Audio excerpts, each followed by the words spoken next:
While I was there at the conference, an old friend of mine posted an article about somebody who worked at an agency and he had terminal cancer.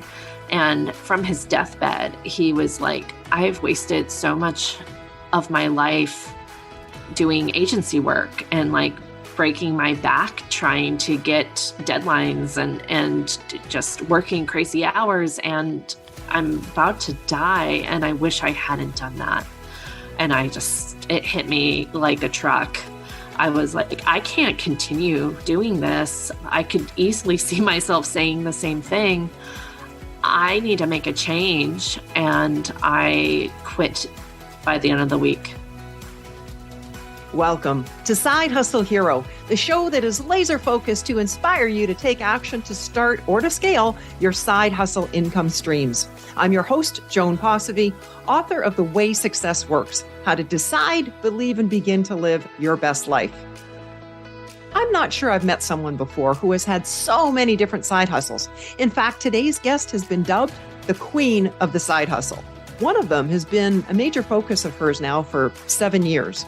Urban beekeeping. Nicole Buergers has been a full-time beekeeper for 7 years in Houston, Texas, part-time cheesemonger for 11 years, and she sprinkles in various other side hustles along the way. Have you ever thought about beekeeping as a side hustle? All the space you need to get started is just 6 square feet, a bit over a half a square meter.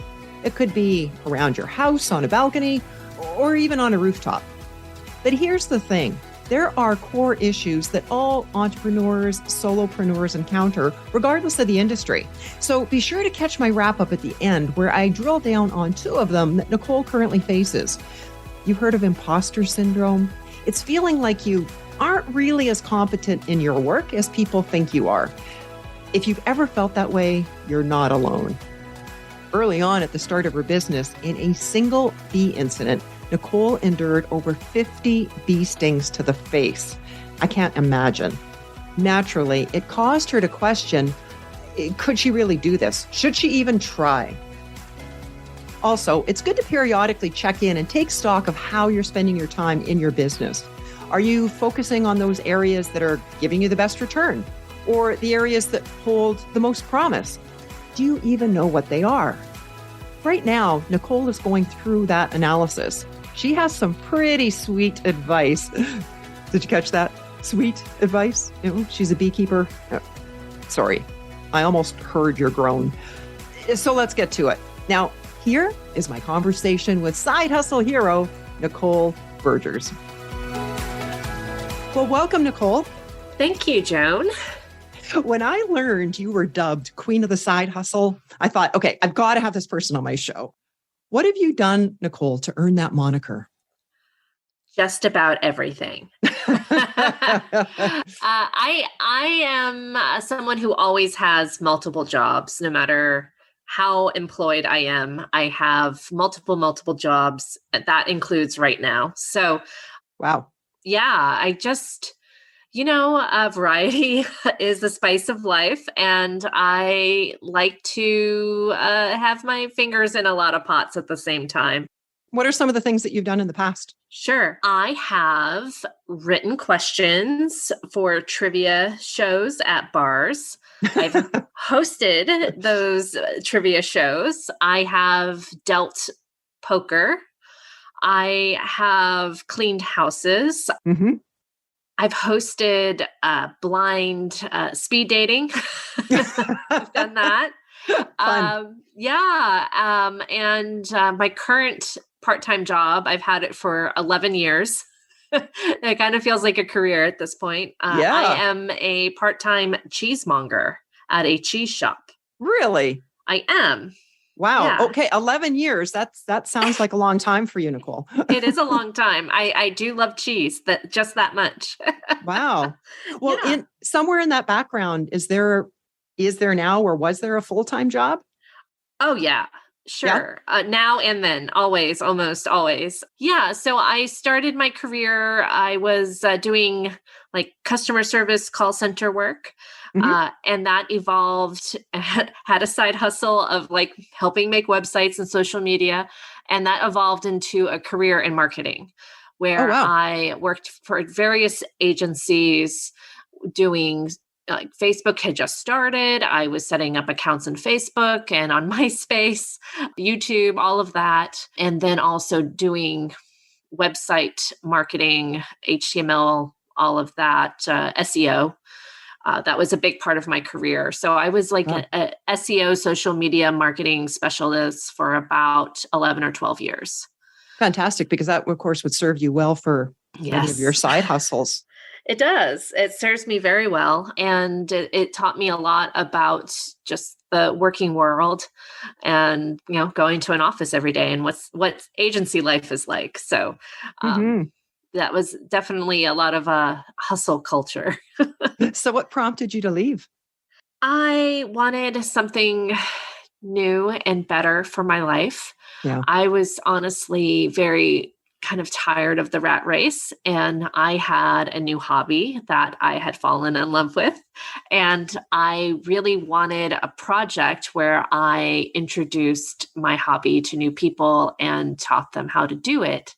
And I thought it would be a weekend type of side hustle. Right.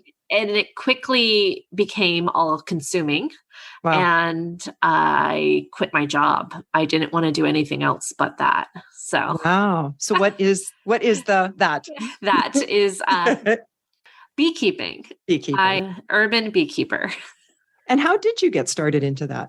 Well, beekeeping is a hobby I always wanted to do. I saw a documentary many, many decades ago on PBS about beekeeping and thought, hey, that's very fascinating, very intriguing. I think I can do this. I am going to work towards that as a goal. And I would read books and go to classes, but I never owned my own property. So I never really thought I could do it. Sure.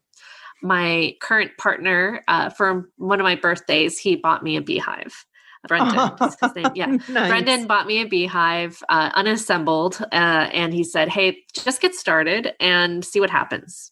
So I did. How sweet. Pardon the pun. Yeah.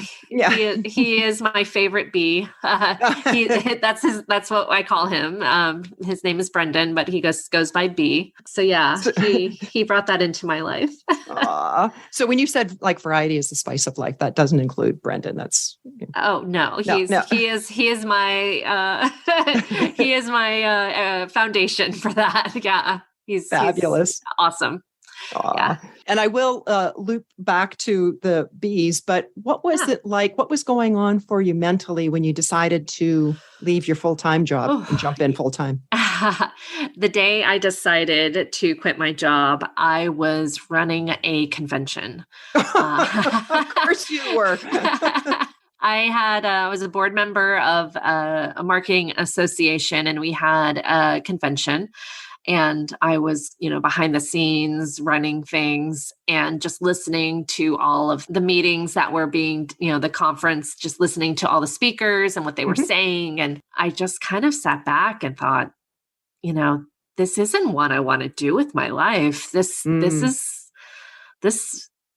kind of soul sucking, honestly. Right. And while I was there at the conference, an old friend of mine posted an article about somebody who worked at an agency, an advertising agency, and he had terminal cancer. And from his deathbed, he was like, I've wasted so much of my life doing agency work and like breaking my back trying to get deadlines and just working crazy hours. And wow. I'm about to die. And I wish I hadn't done that. And it hit me like a truck. Wow. I was like, I can't continue doing this. I could easily see myself saying the same thing. I need to make a change. And I quit by the end of the week. Wow. Yeah. That's what we call impact. Something impactful happens and you just change. Yeah. Oh yeah. I mean, I had been thinking about it. Like yes. it was something lingering. I said, well, it's just going to be a side project. It's something I really wanted to pursue, but I said, you know what? None of this is worth it. Yes. I'm done. That's quite a gift for you to receive from that person. Yes. Be able to go, whoa, I don't want to be doing that. Yeah. Yeah. Wow. It all was very serendipitous. The right time, the right place. Doing have everything right in front of me and being like, no, this isn't the life I want. I want a different life. So I ended up quitting. So Brendan gave you the gift of your first beehive? Yes. And by then, had you already gathered quite a bit of knowledge about beekeeping?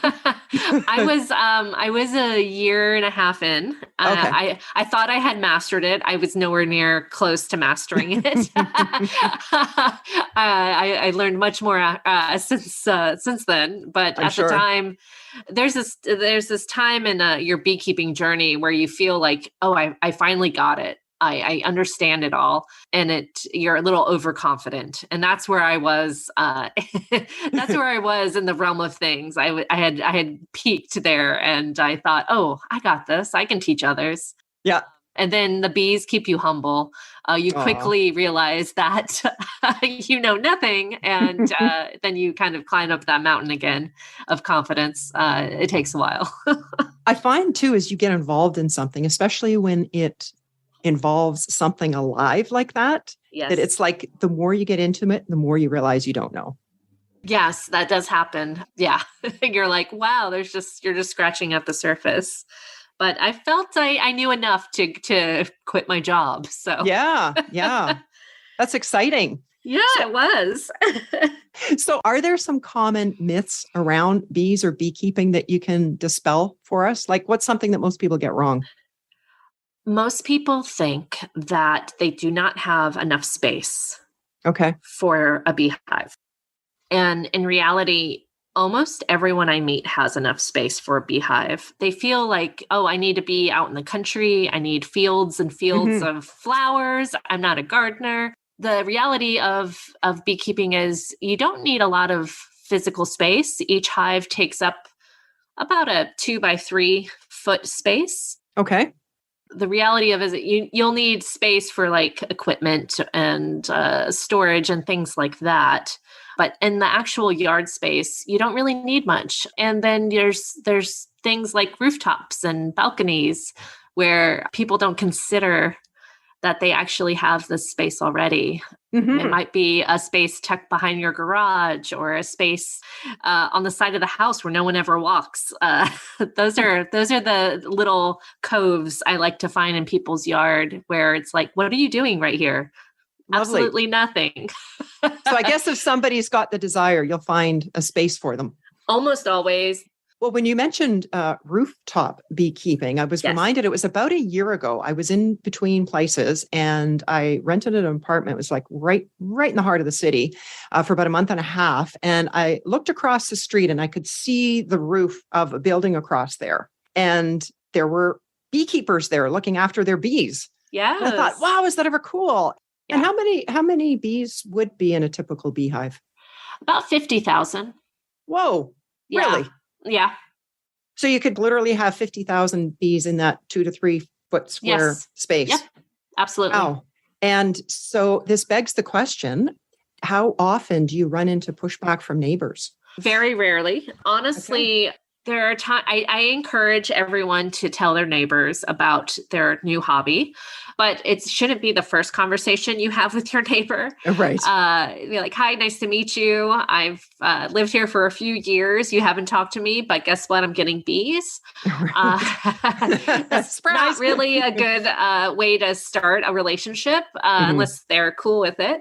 But I do say that most neighbors do not notice. Most people do not notice there's a beehive across the fence. No idea. I'll have hives I've been tending to for years. And the neighbor will see me one day, like in a bee suit in their driveway. And they'll be like, oh, is there a problem? Like, is there an infestation? And I say, no, I'm here to take care of, the bees. And they think, what bees? What are you talking about? And I'm like, oh, they've had bees here for 2-3 years. They're like, I had no idea. And I'm like, well, you should talk to them sometime. They'll give you some honey. Exactly. Yeah, a lot of times that will happen. There have been incidents where neighbors were concerned or had questions, and we're always here to answer those questions and relieve their fears, which are all valid. Yeah. you know, but typically not an issue. That's another myth. People think, oh, the neighbors would be upset, or it would hurt the relationship that you have with your neighbors, and it just doesn't happen. You don't really interact with the bees very much as a neighbor. And over the years, there's been so much more awareness happening about the importance of bees and how they're essential. And so I could see more neighbors wanting to promote that. I've seen a lot of pictures of the beekeeper going in and pulling out the honeycomb. But what happens between that picture and the jar that we buy? Like how does it go from one to the other? So extraction, what you'll do it's what we're doing right now. It's harvest season. So we're pulling frames of honeycomb, and all you have to do is cut off the wax cappings of each frame. Mm-hmm. The honeycomb, if you ever seen honeycomb raw, it has like kind of a top crust kind of layer of beeswax. You cut that off and you spin it in a centrifugal extractor, and the honey comes out, and then you kind of strain it. So all the wax or anything else that might be in the honey gets strained out, anything bad, leaves everything good. And then you put it in a jar. That easy. And sticky. And enjoy. Yes. It's a sticky process, but it is very cathartic. I bet. It's really lovely to pull off the wax cappings and just see the honey. It's a beautiful process. Wow. Almost zen-like as you describe it. It is. I also wanted to ask you about the business aspect of B2B. Sure. What have you found the most challenging? The most challenging parts that I have, I would say multiple things, but the very most challenging, I think it's a very physical job. I'm lifting, hundreds of pounds of honey and bees, and usually in extreme temperatures. Right. It's hard to find assistance because it's such a specialized kind of skill to be able to beekeep. There's not a lot of experienced people who are wanting to help somebody else do a business. So that is very challenging, just physically on your body. So are you like a one-woman show right now? I'm not. I have some employees. None of them are full-time beekeepers, but they are helping me at the farmers market and bottling. I have had a few staff people help me with beekeeping over the years, but I currently do not have somebody like on staff with me every day like I have in the past. I do have a program where I invite the public to come and join me out in the bee yards. And that's very helpful because it kind of gives them a glimpse of what it's like to beekeep. Fun. And helps them perhaps either decide if the hobby is right for them, or maybe they are a beekeeper and they're just wanting to kind of learn more. So it's a good way to educate new beekeepers and then kind of convert non-beekeepers. And it helps me have someone there to run and grab equipment or hold something or just be there with me. You kind of need 3 arms to beekeep. So it's very helpful in that instance. So I lean on that a lot. And you mentioned, was it about a year and a half that you were doing this part-time while you were still working full-time? Yeah, I was just doing it on my own. And I kept running into people who said, hey, I've always wanted to do that. I don't know how to get started. Can you show me? Or that's fascinating. I want to see it. I want to go. I want to do it. Everybody that I would meet at a party would just ask me a million questions about. I bet. Yeah. So I said, well, Yeah, I could show you how to get started. I wish I had someone to show me. Mm-hmm. So I saw that there was a need for a service like that. I also kept running into people who they wanted honey from their neighborhood. Right. So I kind of married the two ideas and thought, well, I can mentor new beekeepers and tell them how to get started, and also take a percentage of the honey harvest and sell that to Houstonians so they can see or taste what the honey is like in their neighborhood. Nice. So it was really twofold. Yeah. How long have you been doing it full time now? Like, how long has it been since you've quit your job? Almost 7 years. And what do you find most rewarding about your work? The most rewarding thing I find about the work is when I am teaching someone how to beekeep and they get it, they enjoy it. They are grasping concepts. They are doing their first harvest. And I remember how special that was when I got my first harvest, and, tasting the work of the bees that I have helped keep alive. It really is a very special relationship. Mm-hmm. And also, I would say it really changes your perspective on nature and like your role in the ecosystem. Yes. Yes. So I feel Wow. like having that sort of like almost spiritual change in your life is extremely rewarding. Oh, that sounds wonderful, Nicole. Yeah, it's a great hobby. Yeah. It's great. So you've been at it almost 7 years now. Is there anything you'd go back and do differently in terms of growing the business? Almost everything. I would say saying no more often. I said yes to everything, which was great, but then I found myself driving very far away to take care of someone's hive, or I was in the car most of the time. I see. And it was terrible. And now I have a boundary and I say no to people. I feel very confident in saying no to people now. But yes, having that boundary was a very important lesson. I could see that, because at first you're excited about it. You want to say yes to everybody and everything and running around, but then. And these relationships that I have with these people, my clients, they're multiple year relationships. Lovely. And if I say yes to everybody, I'm stuck perhaps in a relationship with someone that I'm not vibing with. And that has happened too, where it's like, we're not getting along. Yes. This is a problem. And we're in a contract together now, and I'm supposed to be teaching you and you're supposed to be learning, and neither of which were happening at that point. Yeah.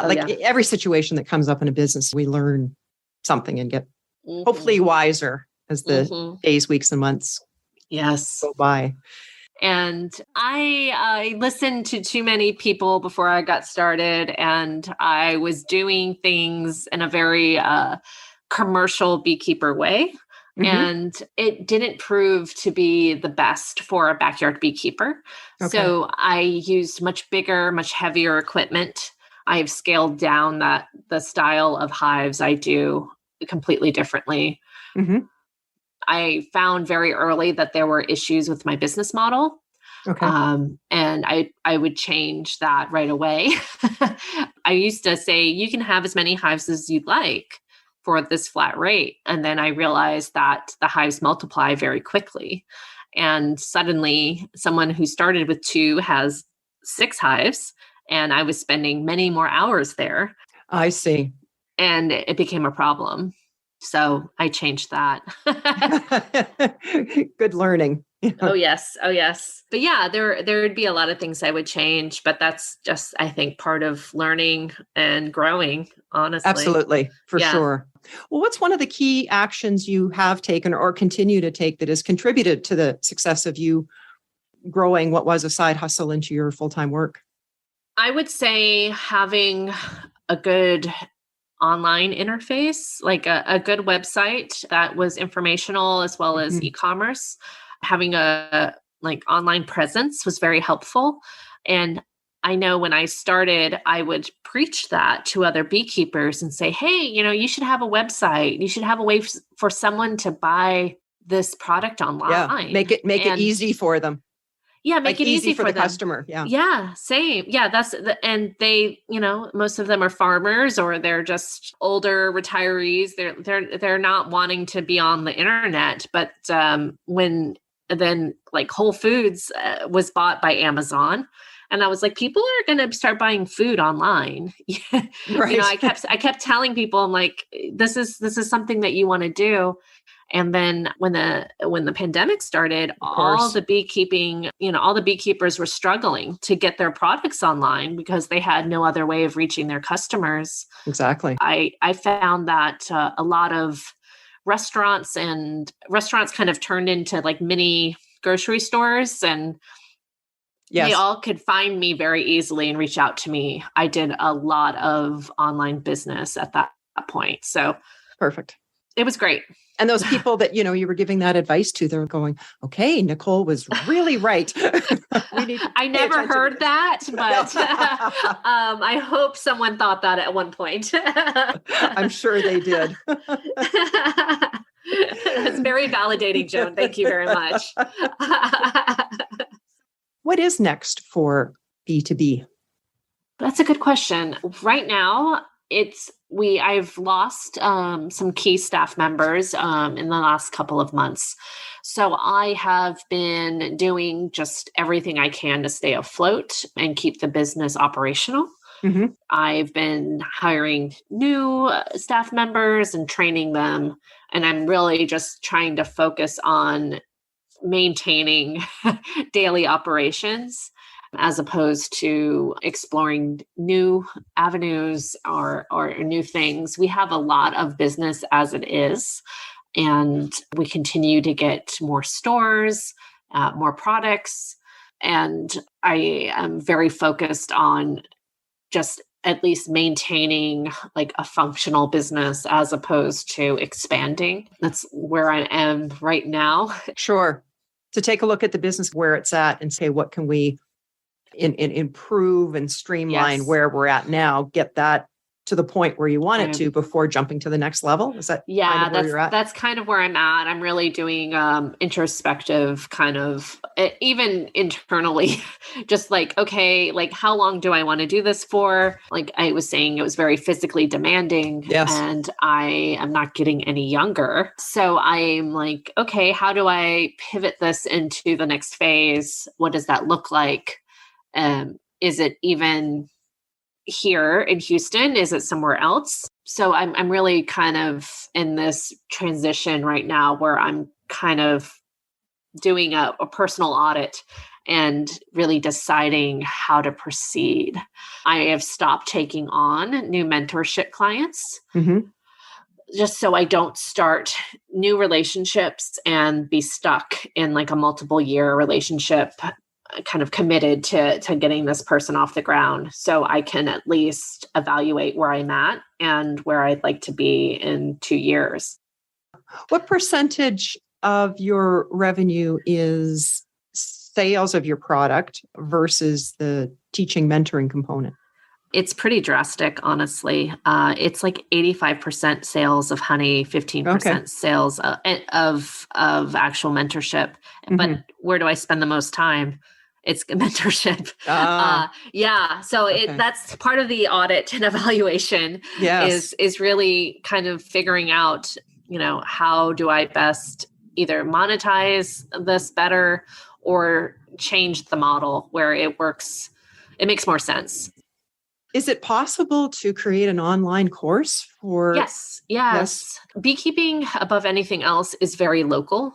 So it would be, and I have an online course for, I just like recorded a Zoom of one of my classes during the pandemic.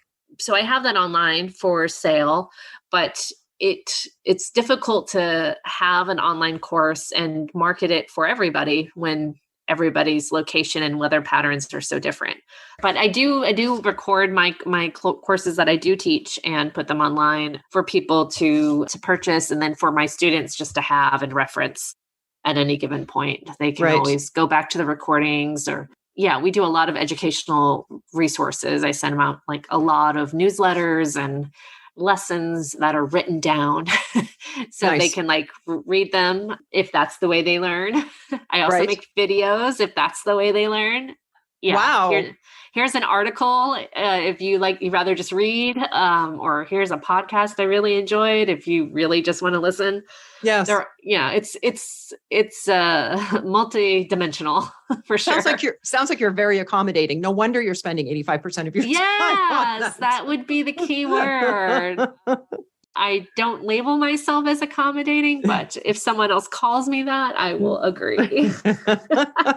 Extremely, actually. To a fault, maybe. To an extreme fault, I would say. Honestly, I hear that a lot from Brendan, actually. He goes, someone will want honey at like 11 p.m. on a Sunday. And I'm like, okay, I'll get it out to you right away. And I'm running and I'm bottling. And he's like, why are you doing this for this person? And I'm like, I don't know.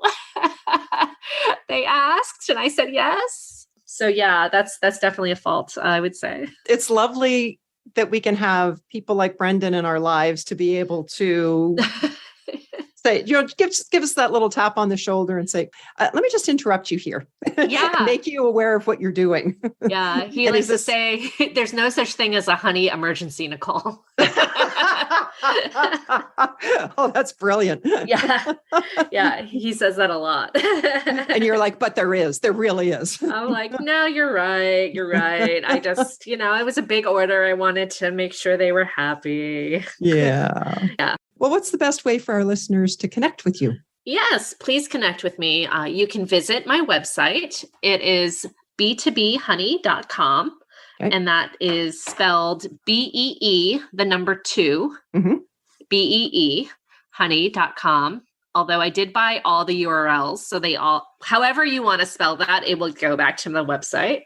Smart. I was a B2B internet marketer. So that's where the name comes from. Business to business. So there's that way. Yeah. That's so nice. There's that way. And then also on social media, on Instagram, we're on Facebook, we're on Twitter, and you can follow me anywhere that you can find B2B Honey. And I will definitely put all those links in the show notes. Oh, thanks, Joan. I appreciate that. Oh, my pleasure. Well, as the queen of the side hustle, clearly you're skilled at taking action. Do you experience fear or self-doubt? Has that ever occurred in the past? Absolutely. I have incredible imposter syndrome.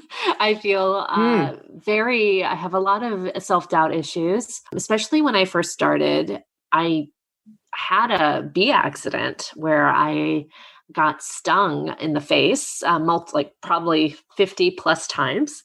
Wow. I got some bees in my bonnet. It was just a dumb mistake I did as a newer beekeeper. And I was launching this business at that time. And I felt, oh my gosh, who am I to teach other people how to do this when I obviously have so much more to learn? Should I even be doing this at all? Am I actually a beekeeper? And when I launched my business, I did it on Indiegogo. I did some crowdfunding, which that's a whole another level of vulnerability, is just like putting yourself out there and asking for money. Right. So I had a lot of people, other beekeepers actually, think that I was just not legitimate. They actually called the state association and told them to check into me, that they thought I was just trying to raise money and never had bees before, or trying to make a buck off somebody's suckers. And I had a nice conversation with the president of the Bee Association, who I had previously seen talk multiple times at multiple conferences. And I explained that to him. And he was like, "Oh, wow, you've been to these conferences, you've had bees for this long, you're really doing the work." And I was like, "Yeah." He was like, "Well, don't listen to those people." Like you have some haters out there. And I said, "I guess I Wow. do. I didn't even realize." And Was it a competition thing, or were they genuinely concerned that this person was coming along just to rip I think people off? a combination of the Yeah. two, Okay. but mostly, I didn't look like a typical beekeeper. I was a young female. Most beekeepers are 70s and up, Yeah. and are male, and they just didn't really think I was Yes. really trying to do this. And now they recognize me, and they understand who I am and what I do, and a lot of them have apologized. So it came around, and I feel like I've proved a lot of people wrong, honestly. There was opposition, there was self-doubt, Yes. but Yeah. somehow you still mustered up the courage to step out and raise fund and go for this.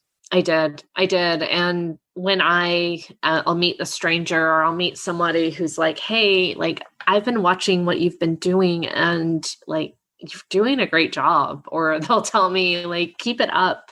And I love these people who tell me these things. Yes. I call them unexpected cheerleaders.